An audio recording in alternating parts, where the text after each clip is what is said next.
Ich meine, noch erinnern, ganz am Anfang von der Ferien habe ich euch gebeten, das Abendmahlbuch zu erwerben oder zu kaufen, besser gesagt. Und man hat gesagt, lass es aus einer Sommerferien kommen, erweckt für Jesus. Und ich habe hunderte von so Bilder bekommen von Frauen und Männern, die das gemacht haben. Die einen in den Ferien, in den Malediven, der eine in den Alpen, im Schnee, beim Bauch, auf den Füßen, überall. Das ist ein Bild von einer jungen Frau gesagt. Jeden Morgen mache ich das mit meiner Familie. Ich habe es mit meiner Familie auch gemacht. Meine Frau, wir haben immer eine halbe Stunde gebraucht, um an den Strand zu fahren. Und während dem Weg zum Strand, ich bin Auto gefahren, hat meine Frau das Kapitel vorgelesen und dann hat sie das Abendmahl genommen und hat mir das Brot genommen. Während dem Fahren, ich habe meine Hände gefaltet, meine Augen zugemacht. Ja, und bin immer noch lebendig. Das ist natürlich das Wunder, das ist mein Praise-Report, mich gibt's noch. Nein, und ich finde es mega cool, wenn das wirklich jeden Tag gemacht, wo wir uns schon geschrieben haben. Was ich so liebe an dem Buch ist, es weist auf Jesus an. Es ist eigentlich wie ein Get Free. 31 Themen, wo du anschaust und sagst, Jesus, hilf mir. Und ich bin dankbar, dass wir das gemacht haben. Es ist ja das bestverkaufte Buch, logisch. Ich habe ja gesagt, kaufen es, oder? Und ich finde es cool, weil es weist auf Jesus hin. Und ich habe eine von den Geschichten, und ich möchte ganz kurz vorlesen, die mich mega bewegt. Lass es feiern, was Gott tut. Ich habe das so ein WhatsApp, ein SMS bekommen von einer Person. Wir sind gerade auf einer Familienfreizeit mit 80 Personen. Dieses Jahr haben wir uns dazu entschieden, jeden Morgen das Abendmahlbuch zu feiern und euren Buch begleitend dazu zu lesen. Es ist unglaublich, was im Moment passiert. Es kamen jeden Morgen über 20 Leute. Die Menschen sind tief berührt. Es fließen viele Tränen.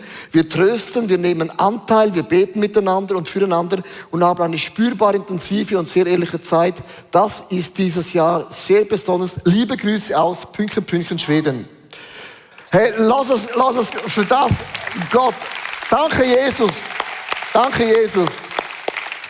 So Geschichten bewegt mein Herz, weil, liebe Frau und Männer, für das geben wir unser Leben, dass du und ich in Jesus Christus ähnlich werden. Ich bin so begeistert, dass Gott so ein einfaches Tool nimmt, um uns zu berühren. Come on. Ich möchte heute über das Thema reden, find deinen Ort, wo Gott dich segnet.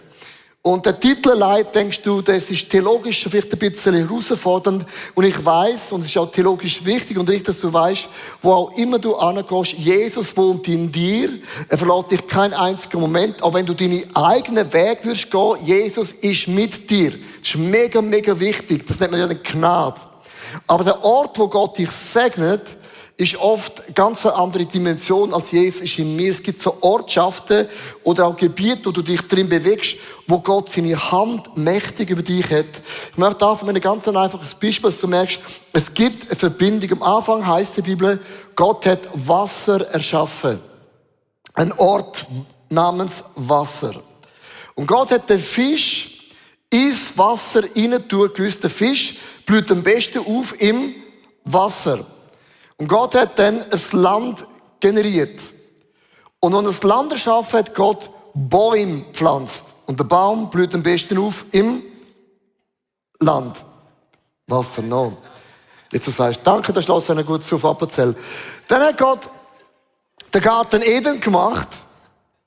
Und dass alles fertig ist, schickt Gott den Menschen in den Garten rein. Das heißt, es gibt immer einen Ort, und immer etwas, was dazu passt. Nimmst du einen Fisch aus dem Wasser, stirbt er. Ziehst den Baum aus dem Land raus, verdorrt er. Nimmst den Mensch aus der Gemeinschaft mit Gott, stirbst du auch. Mit anderen Worten, es ist schon am Anfang in der Schöpfung gibt es Orte, wo Gott dich segnet und es gibt Orte, wo du den Flow Gottes niemals in dieser Dimension wirst erleben.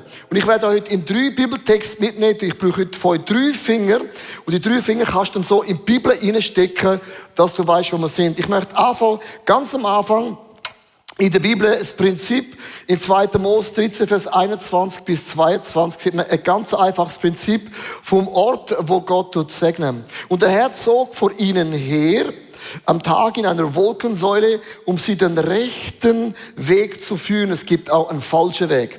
Und bei Nacht in einer Feuersäule, um ihnen zu leuchten, damit sie Tag und Nacht wandern konnten. Niemals wich die Wolkensäule von dem Volk bei Tage, noch die Feuersäule bei Nacht. Wichtigstes Detail, Gott hat sich nicht vom Volk wegbewogen, aber das Volk hat müssen entscheiden, wenn wir dieser Wolkensäule nachfolgen. Wolke steht ja für Clouds. Follow the Clouds. Und eine der ersten Sachen, die wir machen, das Volk von Gott, müssen wir schauen, am Morgen früh, ist die Wolke noch da? Ist die Wolke noch da? Ich wusste, wir müssen nicht bleiben. Ob es uns besselt oder nicht, wir müssen bleiben. Aber hat sich die Wolke wegbewogen? Haben sie gewusst? OMG, wir müssen alles einpacken, nicht Glamping, sondern Camping. Haben alles eingepackt, den Schlafsack, die Luftmatratze, alles und gewusst, following the cloud.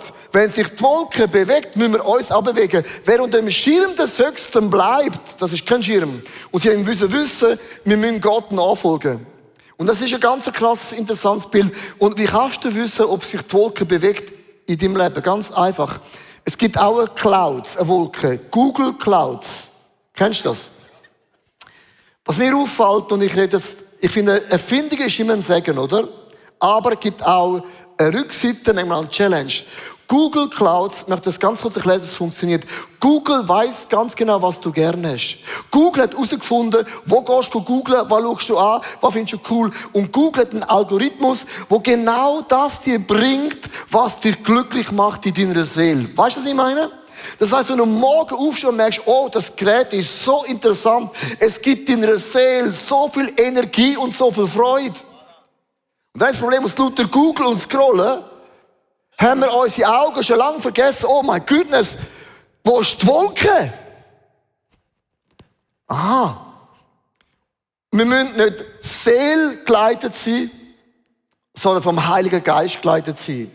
Und du musst jeden Morgen, liebe Frau, Mann, ich möchte wirklich sagen, wenn du nicht am Morgen früh die erste Frage stellst, Heiliger Geist, wo bist du?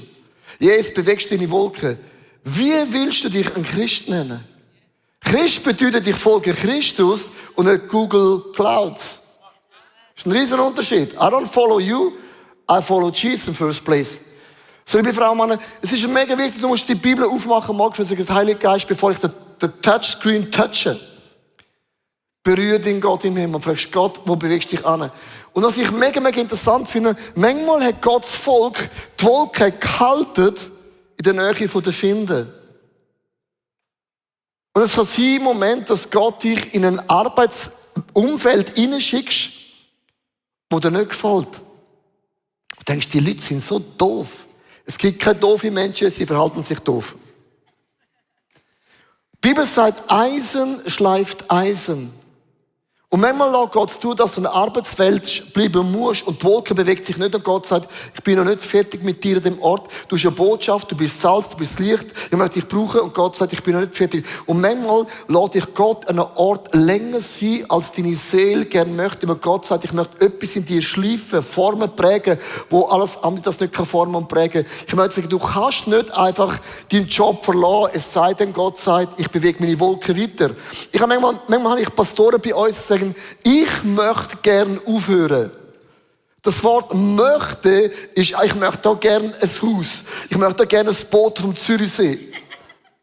Gut, ich kenne zwar Freunde, die das haben, aber by the way, möchte ist nicht das Gleiche, als wenn Gott sagt, ich will.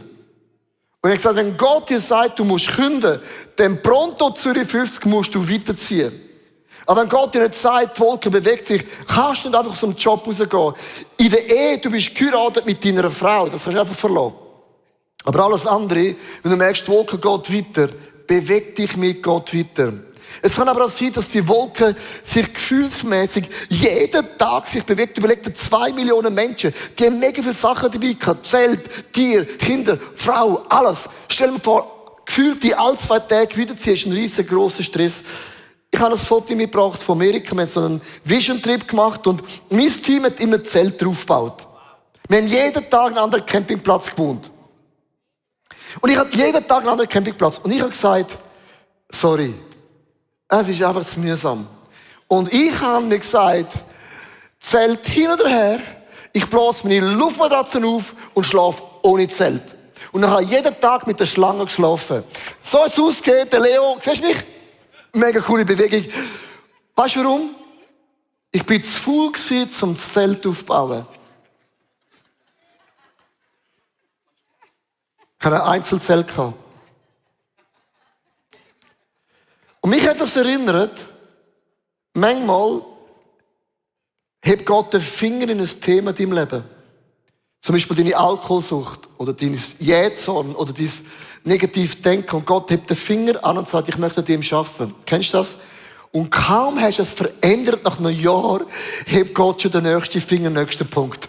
Und du sagst, Gott, kannst du nicht mal in die Ferien gehen, mal kurz die Pause machen? Und es gibt Frauen und Männer, die das Gefühl haben, seit 10 Jahren, meine Themen hören nicht mehr auf. Und das bedeutet, die Wolke geht von Thema zu Thema zu Thema zu Thema. Und Gott bringt das Gold aus dir raus, der Diamant wird anfangen zu glänzen und du wirst mehr und mehr aussehen wie Jesus Christus, wenn Gott die Wolken bewegt, weil Gott sagt, ich bin noch nicht fertig mit dir.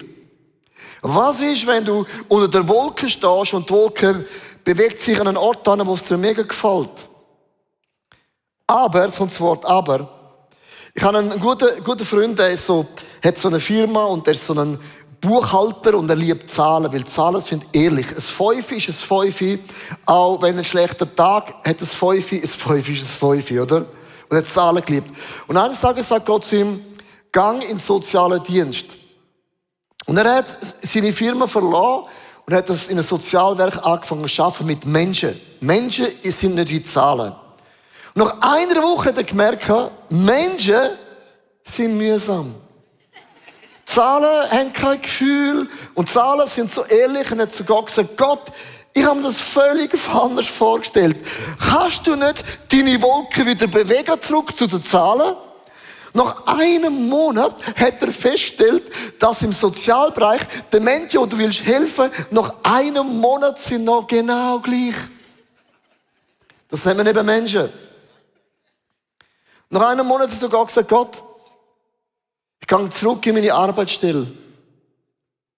Und Gott hat zu ihm gesagt, wenn du zurück in die Arbeitsstelle gehst, gehst du ohne mich. Du kannst überall hingehen, aber die Wolke kommt nicht mit dir mit. Gott wohnt schon in dir, aber nicht der Ort, wo Gott dich segnet. Denk an Fisch, denk an Baum, denk an Menschen im Garten Eden. Es gibt Ortschaften, wo Gott connected hat mit der Segen. Der zweite Gedanke ist nicht nur, dass Gott einen Ort vom Segen bringt, das musst du in die Apostelgeschichte überspringen, ganz kurz, gerollt ist es nach rechts. Ist interessant, dass 3-mal im Jahr hat es ein Fest gegeben in Israel, wo alle Leute sind zusammengekommen.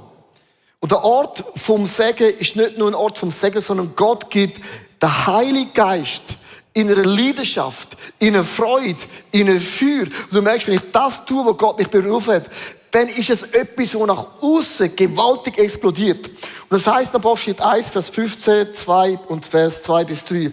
An einem dieser Tage waren etwa 120 Menschen dort zusammen. Und jetzt möchte ich bereits schon Pause machen.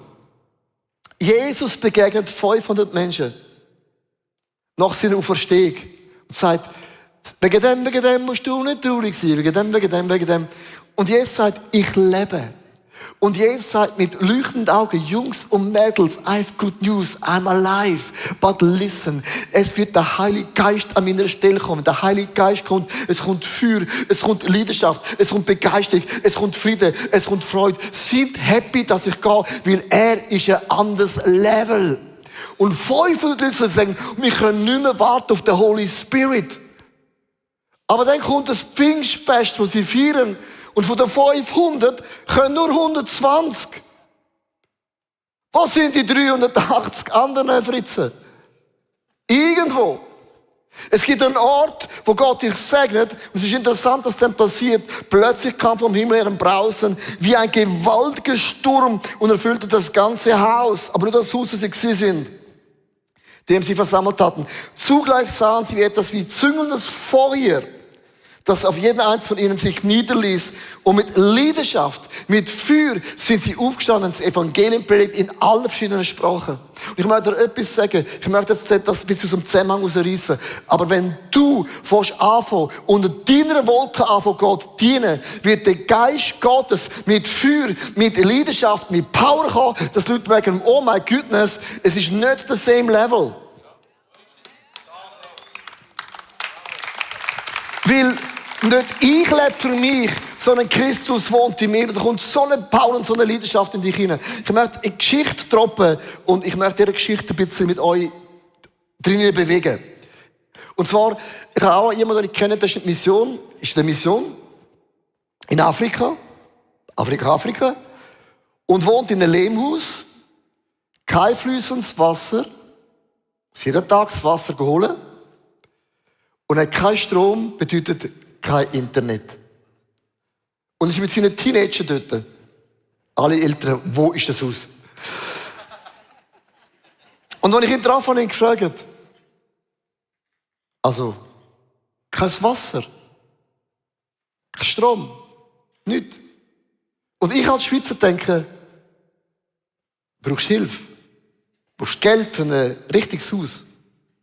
Und er hat zu mir gesagt, Leo, du musst nicht Mitleid haben mit mir. Wir leben den Traum. Du hast keine Ahnung, wie einfach das Leben ist in einer Lehmhütte. Du tust mir leid. Du mit deinen 2 im Jahr musst deine Fenster putzen. Dann die Versicherung will ich ihn wieder gewinnen. Dann zahlt man noch mal ein Loch hat. Und dann kommt der Winter, schön. Eure Winterpläne müssen wieder wechseln, eure alten Felgen. Überleg dir mal, du gehst von Stress zu Stress zu Stress zu Stress. Und ich in meiner Lehmhütte habe den Frieden gefunden. Und als ich die Geschichte so gehört habe, löst das 1000 Knöpfe aus. Und ich würde so gerne in deine Gedanken hineinsehen, was du denkst über die Geschichte. Die einen denken, darum hasse ich das Christentum immer die Armutspredigten. Immer wenn du Jesus nachfolgst, immer die scheiß Lehmhütte. Ich kann es nicht mehr hören. Ich bin geboren für einen Ferrari und das darfst du auch nicht. Scheiße. Kennst du das? Die einen von uns? Kennst du das? Und die einen sagen, nein, das Evangelium ist doch ein einfaches Evangelium und das ICF ist viel zu gross und die Halle viel zu schön und der Leo viel zu schön. I know, ich kann nichts dafür. Ich probiere es ja. I follow you. Ich bringe es da hin. So. Und ich möchte dich fragen, was löst alles aus? Was löst alles aus? Also, ich möchte es ein bisschen stimmig machen. Was löst es aus? So eine Geschichte, liebe Leute, löst bei uns allen etwas aus. Bei allen. Bei mir, by the way, auch. Und ich habe eine Grafik mitgebracht, und zwar, es gibt so viele Meinungen. Wenn du erzählst von deinem Leben, von deiner Wolke, was du machst, was du nicht machst, wieso du gläubig bist, wieso du keinen Sex vor der Ehe hast, wieso dass du mit einer Frau, mit einem Mann geheiratet bist, durch Höchst und Tiefst durchgehst, wieso du jeden Sonntag in die Kirche gehst, wieso du 10% spendest, wieso du so Small gehst, wieso du Volunteer bist. Da haben mega viele Leute um dich um eine Meinung. Deine Nachbarn hat eine Meinung, deine Mutter hat sowieso eine Meinung, dein Vater hat eine Meinung, du hast eine Meinung, deine Seele hat eine Meinung, deine Freundin hat eine Meinung, der Dämon hat eine Meinung, die Engel haben eine Meinung und der Teufel hat eine Meinung. Du bist umgeben von Tausenden von Meinungen, stimmt's? Und ist dir schon mal aufgefallen, dass Meinungen, die die Menschen haben, ist oft das, was uns leitet. Es ist nicht die Wolke. Mein Vater hat zu mir gesagt, wieso wirst du Pfarrer? Mach doch etwas Richtiges aus deinem Leben. Für ihn das bedeutet, ich habe mein Leben angeworfen für euch. Mach doch etwas Richtiges. Seine Meinung. Er hat es genauso gesagt. Es gibt ausgesprochene Wörter, es gibt unausgesprochene Blicke, es gibt E-Mails, es gibt Feedbacks, es gibt den Teufel, es gibt deine Gefühle. In all deinen Meinungen bist du drin. Und wir sind nicht neutral, was die Meinungen angeht. Und ich möchte sagen, nimm das Bild für dich. Wenn Gott die Wolke sich bewegt, bewegt dich bitte auch. Und wenn du weißt, in dem Ort, wo ich bin, kommt Feuer und Leidenschaft, musst du auch wissen, es gibt eine Wahrheit. So sieht es aus. Eine Wahrheit. Und die Wahrheit bedeutet, das ist mein Auftrag, das ist mein Calling und alle anderen Meinungen interessieren mich überhaupt nicht. That's the point. That's the point. Wenn du glaubst, es gibt eine Ewigkeit, dann schaust du dem Schöpfer Gott in die Augen. Und wir haben heute 4-5 Songs gesungen. Ich bete meinen Schöpfer an, meine Wolke an. Wenn Gott sich bewegt, bewege ich mich auch. Und es gibt so viele Meinungen, du kannst es gut meinen und die Leute meinen, du meinst es böse. Die Meinungen dürfen niemals unser Leben leiten. Ich möchte eine zweite Box aufmachen und ich möchte in dem Thema bleiben. Und zwar, ich habe eine Predigt gehalten vor ein paar Monaten über Jesus und das Klima und meine Meinung stimmt ja. Ich sage, by the way, immer, das ist meine Meinung. Und das bedeutet, du kannst es auch anders sehen. Das ist im Einzelfall eine Kultur. Ich sehe es so, du kannst es anders sehen. Wir lieben aber immer noch Jesus. Aber ich habe die Message gehalten, ich habe ein Foto mitgebracht. Ich habe so eine blaue Jacke gehabt, weil es ist so eiszapfen kalt in der Halle war, ohne Scheiß. Und hinterher habe ich den Eisberg gesehen, ein Foto gemacht. Und allein die Jacke löst bei Leuten 1000 Sachen. Und dann sagen sie, wow, das ist eine mega teure High-Energy-Glanzjacke. Und die eine hat gesagt, das ist eine Jacke. Und die eine hat gesagt, die ist out, die ist in, gehört alles Mögliche. Aber es hat mich niemand von euch gefragt, wo hast du die Jacke gekauft? Ich habe sie zum halben Preis gekauft in Lachs. Und by the way, es ist nur eine Jacke. Aber die Jacke wird diskutiert, auf, aber unten links. Und ich denke mir, Jungs, es ist nur eine Jacke. Und wenn es um die geistliche Sache geht, diskutieren wir oft über andere Menschen und Frauen so krass. Und ich möchte das sagen, lass dich nicht lenken, lass dich nicht prägen, was die Leute sagen, was sie denken, was sie fühlen, was sie aussprechen und was hinter deinem Rücken geredet wird, so ist es nicht. Never. Never, please never. So. Wir sind immer am gleichen Punkt. Ein anderes Bild. Ich habe eine Predigt gehalten über, was geschieht nach Covid. Das nächste Bild bitte. 1,3 Millionen Aufrufe. Und das muss man lesen. 4.593 Kommentare. Und ich habe jeden einzelnen gelesen. Ich habe nicht einen gelesen. Ich sage dir auch warum.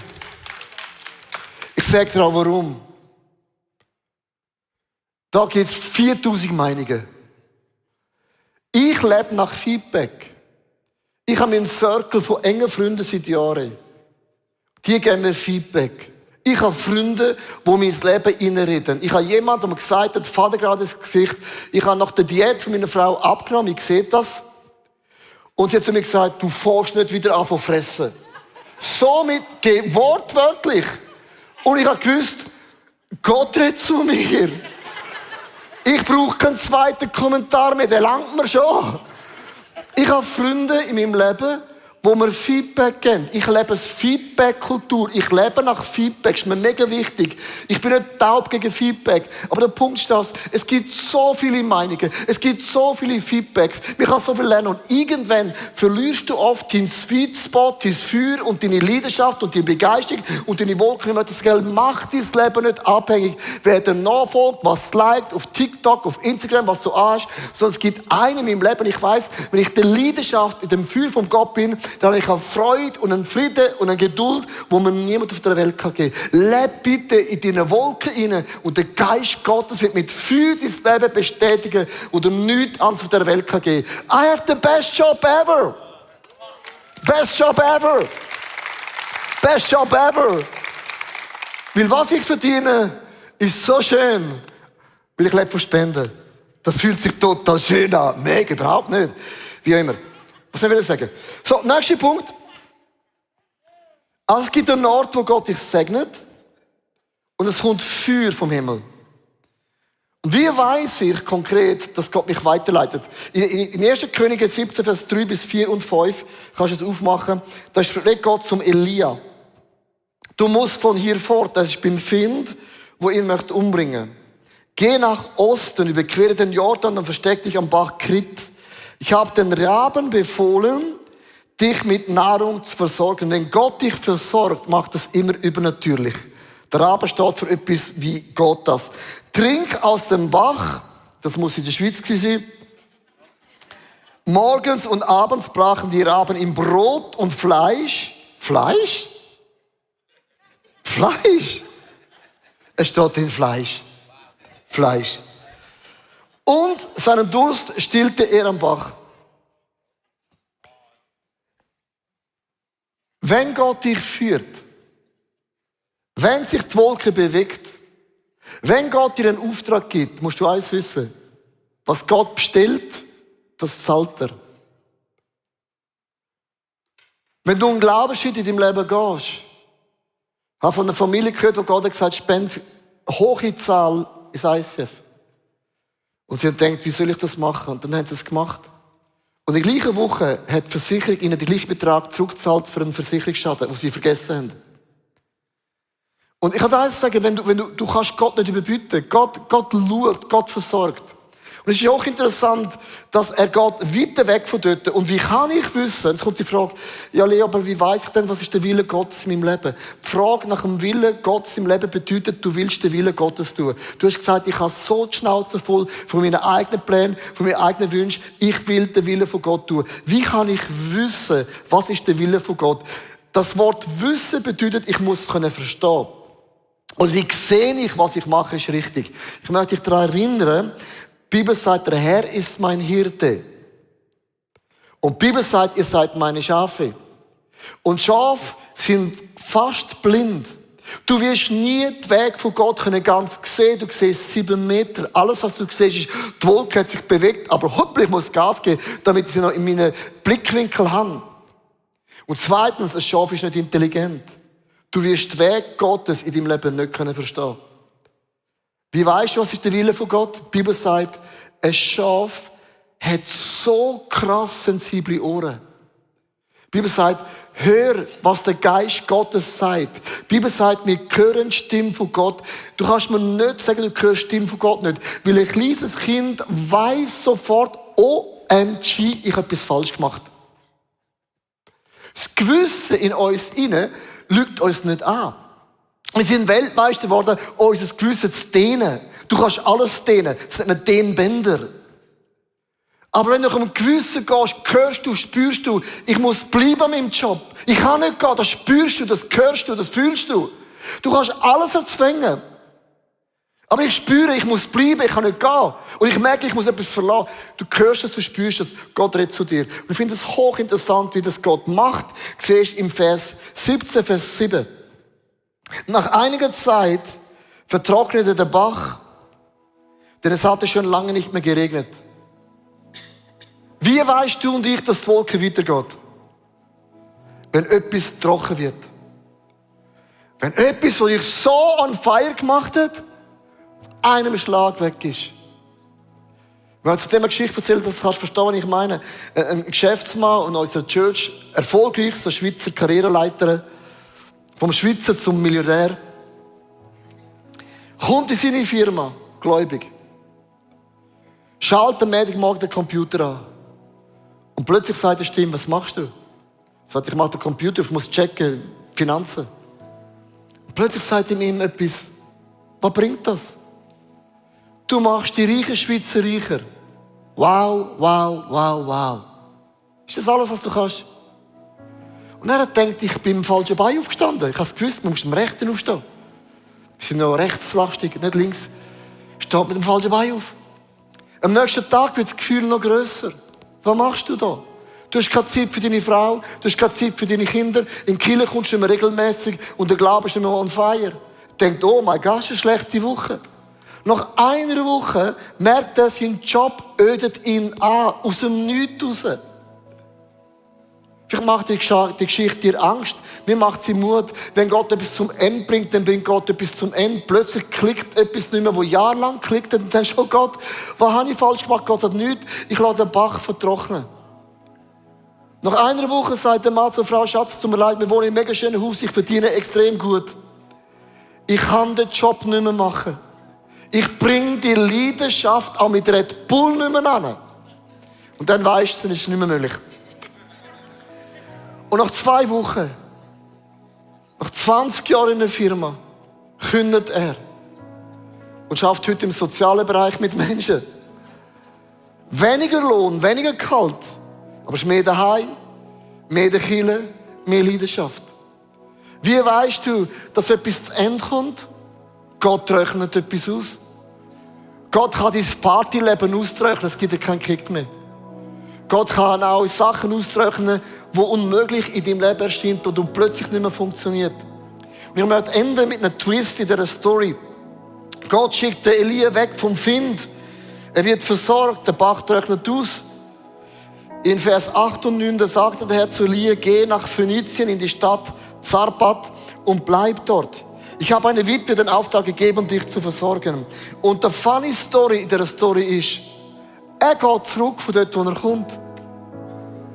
Gott schickt ihn in die Hände von seinen Finden und sagt, Elia, Du hast gelernt, den Bach zu lernen. Ich versorge dich und ich werde dich mitten unter deinen finden, wieder segnen. Was bedeutet das konkret für uns?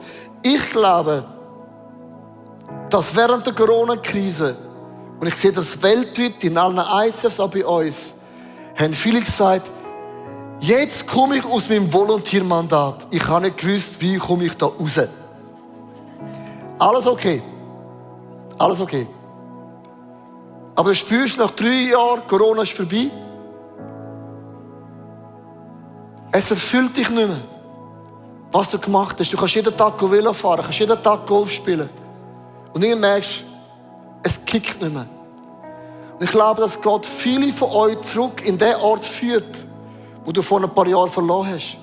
Sag, gang zurück in Volontieren. Gang zurück und dien wieder. Gang zurück und bin wieder ein Leader. Gang zurück wieder und nimm dein Mandat wieder in die Hände, wo du auf die Seite gelegt hast. Weil ich will dich brauchen. Und wenn sich die Wolke in deinem Leben bewegt, dann bewegt sich. Und ich spüre, das ist meine Meinung, wir sind in einer Zeit, als eine Kirchenlandschaft, wo Gott das Mandat, Frau, Mann, du hast 3 Jahre lang dich zurückrufen. Ich habe eine Familie getroffen in Amerika bei einer Predigt, die gesagt, bist du zum ersten Mal da? Ich sagte, nein. Wir sind seit 3 Jahren nach Corona zum ersten Mal wieder da. Und ich habe gefragt auf Englisch, was hast du denn gemacht 3 Jahre? Ja, eben. Es ist uns langweilig geworden. Unsere Ehe ist nicht mehr aufgeblüht. Wir brauchen Kirche wieder. Und es kann etwas trocknen und du kommst zurück zu einem Ort, wo du merkst, wo Gott dich zum Aufblühen bringen möchte. Ich weiss nicht, wo du die Wolke verloren hast. Ich weiss nicht, ob es etwas gibt, das dich nervt, dass die Wolke stehen bleibt. I don't know. Und die Wolke ist für jede Person etwas anderes.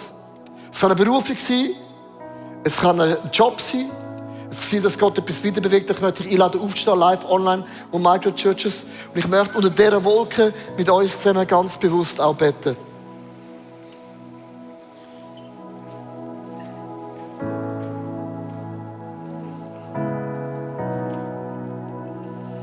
Und ich glaube, heute gibt es viele unter uns, die Wolkensäule verloren haben. Du bist deinen eigenen Weg gegangen. Du hast etwas durchgerungen, erzwungen. Man kann Sachen zwingen, das weißt du. Dann ist es eben erzwungen. Und dann beten wir, oh Gott, segne, was ich erzwungen habe.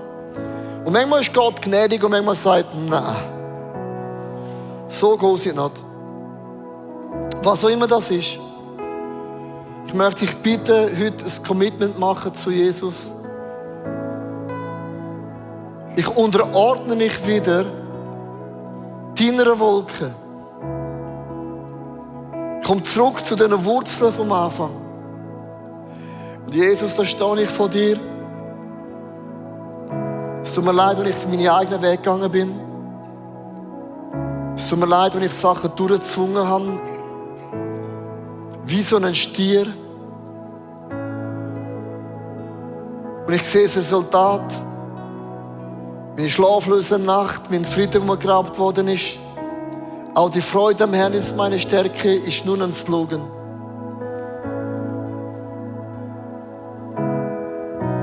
Ich stehe heute wieder unter dieser Wolke. Für Jesus, da bin ich wieder. Du bist mein Hirt. Du gehst mir voran. Du beschützt mich. Du schüttest das Feuer vom Heiligen Geist aus mit einer Leidenschaft, die die Welt mir nicht geben kann, für einen Frieden und eine Freude, die die Menschen nie werden verstehen. Aber die Freude am Herrn, wo meine Stärke ist, das allein ist meine Nahrung. Das allein zehrt mich dermaßen. Und danke, dass du mein Versorger bist. Ich möchte dich einladen, für ein paar Augenblicke einfach ruhig sein in der Gegenwart von Gott. Ich möchte einfach dich für einen Moment bitten, du merkst, ich habe Sachen erzwungen.